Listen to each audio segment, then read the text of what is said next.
Welcome back to McCann Dogs. I'm Kale McCann. Because we train over 600 dogs a week, we end up seeing a lot of the same problems. People often come in and they feel so bad that their puppy's doing this one thing wrong, but we've seen it hundreds of times before. We have over 40 instructors that teach here in our school and also online. And I thought it would be really fun to ask them all the same question. And that is, what is the biggest mistake that new puppy owners make? Let's go see what they have to say. I would say the biggest mistake is giving the dog too much freedom. Too much freedom. Too much freedom. Too much freedom. Too much freedom. Too much freedom too soon. What is too much freedom? Too much freedom is not enough supervision.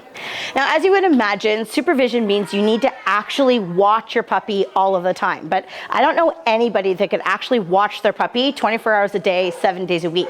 So today we're going to talk to you about two tools that are going to make a massive difference in your ability to successfully train your puppy. Now, before we get to that, I want to spell out what supervision actually means, because although a lot of people think that they're supervising their puppy, supervision doesn't count if you're in the kitchen and you're making dinner, or you're in your office and you're typing an email and your puppy's just hanging out with you. That's not actually supervision. I can tell you all kinds of times where people are distracted and behind them the puppy's chewing on the table leg or they've had an accident.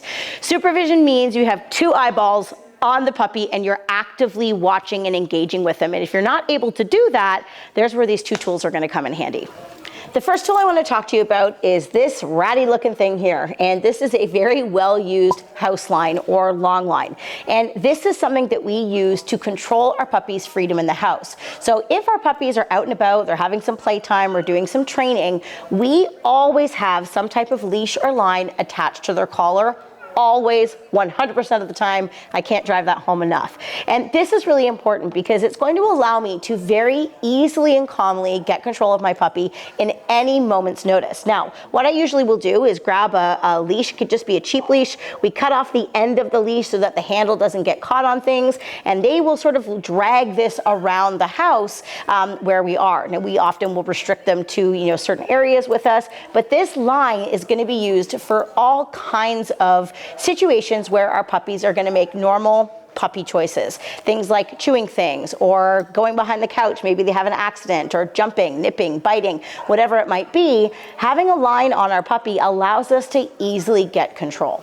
Now, some people think when they get a line that they're just going to hook it onto their puppy and boom, it just happens to train the dog perfectly on their own. But the line is just sort of that halfway point between them and you giving them good information. So it's not really the line that does all of the work. It's what you do with the line when the puppies, go to make a mistake. They're babies, they're puppies, they are going to make those mistakes. But if you're supervising them, you're able to catch them right in the moment of them making that poor choice. And now I can easily stop them by immobilizing them, stepping on the line, using the line to take the puppy away from wherever they're getting into mischief. And then I can redirect them to something that they should be doing. And by having really great supervision during that time where I'm giving them a bit more freedom, even though they're not actually completely free yet, it allows me to make sure that I'm teaching my puppy the rules of the house, and I'm able to do that in a really calm and positive manner. With anything in dog training, there's lots of nuances you need to know about using different tools, but I want to answer two of the most common questions we get about using the house line. The first is, how long do I need to use a house line for? And really, that's dog dependent. It really depends on how well you do at supervising. It depends on the relationship you have with your puppy, how consistent you are. But basically the golden rule is you're going to use it until you can't remember the last time you had to use it. So if it's attached to your puppy and you don't have to step on it, you don't have to pick it up to follow through with anything, then you might start thinking about graduating to lessening the line. For most puppies, this takes months to do, because as your puppy grows from baby puppy to, middle-aged puppy to adolescent, they're going to go through lots of little, bumps and hiccups along the way. And you may need to use the line, remove the line, use the line, remove the line, depending on what that particular puppy needs in the moment. And the second question we get asked a lot is, I would love to use the line, but my puppy just wants to eat it. And this is really common. If you can imagine, it looks sort of like a dangly tug toy attached to the puppy's collar all of the time. But I assure you, if you use the line religiously, the novelty consistency of the line quickly wears off. You know, when I got my new puppy, I put the line on the first day he came home, and he was interested in the first couple days, but because it was there all of the time and I was supervising him, I don't just put the line on and let him go do his thing. Every time you went to put the line in his mouth, I would address that and I would show him something else to chew instead. Through a few days of great information and consistency, he learned that that was just an extra line on his body. So you have to work through it. It's very common. A lot of puppies do it. It's just something that you have to work through, just like many other things that you'll come across with your puppy training. Now, I want to tell you another thing that is really important about using a house line, and that is the house line is not a leash. And what I mean by that is that you're not really supposed to be having it in your hand and walking your puppy around the house. This is actually going to be used as like an extra appendage on your puppy. It's going to just drag around on the floor. And if you need to stop your puppy from doing something, you're going to be better off just going up and stepping on the line to stop your puppy from wherever they're going. If they go to boot down the hallway with socks in their mouth or whatever the situation is, you can stop your puppy with your foot on the line, and then you can pick the line up and, you know, follow through with whatever you need to at that point. But it's not intended for you to hold it and walk them around the house. It's just supposed to give you a nice bridge between having complete off-leash freedom, which is the ultimate goal down the road, to being able to get control whenever you need to very easily. The second tool that we're going to talk about in order to easily control your puppy's freedom is the proper use of a crate. When I talk about the use of the crate, I'm not talking about the puppy being in the crate all day long, because our puppies do need to be out and being given freedom to play and explore and be trained. When we're talking about the crate, we're talking about when to use it during the day that's going to help you control their freedom and allow you to be a better supervisor. Unfortunately, when people are crate training their puppy, they tend to only use it in two different places. One, when they're going out, and two, when they're going to sleep. And then they're letting the puppy be free out of their crate all day long. And that's when most of the problems happen. That's when most of the puppies are making their poor mistakes.